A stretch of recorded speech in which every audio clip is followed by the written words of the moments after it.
ஆச்சி பாதாம் ட்ரிங்க். ஆச்சி பாதாம் ட்ரிங்க் ஒன்னு வாங்கினா ஒன்னு ஃப்ரீ. அரசியல் ரீதியாக அச்சுறுத்தல் வரும் போதெல்லாம் இஸ்லாமியர்களை காக்கும் அரசாக திமுக அரசு திகழ்வதாக முதலமைச்சர் மு.க.ஸ்டாலின் கூறியுள்ளார். சென்னை திருவான்மியூரில் நடைபெற்ற இஃப்தார் நோன்பு திறப்பு நிகழ்ச்சியில் முதலமைச்சர் மு.க.ஸ்டாலின் கலந்து கொண்டு இஸ்லாமியர்களுடன் நோன்பு திறந்தார். நிகழ்ச்சியில் பேசிய முதலமைச்சர் மு.க.ஸ்டாலின் ஆபத்து காலத்தில் இஸ்லாமியர்களுக்கு எதிராக செயல்பட்டு விட்டுவிட்டு தற்போது எவ்வித குற்ற உணர்ச்சியும் இல்லாமல் சிலர் இஃப்தார் நிகழ்வில் கலந்து கொள்வதாக குற்றம் சாட்டினார்.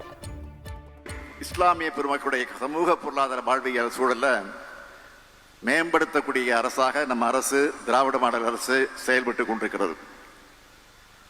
அரசியல் ரீதியா அச்சுறுத்தல் வருகிற போதெல்லாம் இஸ்லாமியர்களை காக்கக்கூடிய அரணாக திராவிட முன்னேற்ற கழகம் செயல்பட்டு கொண்டிருக்கிறது.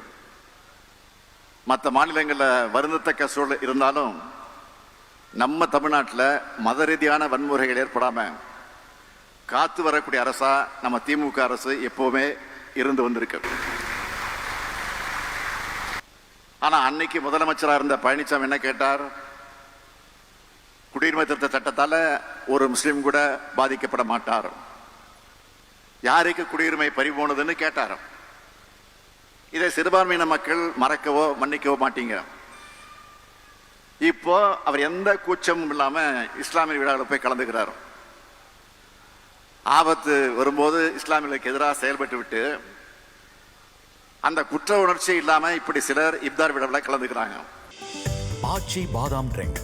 ஆச்சி பாதாம் ட்ரிங்க் ஒன்னு வாங்கினா ஒன்னு ஃப்ரீ.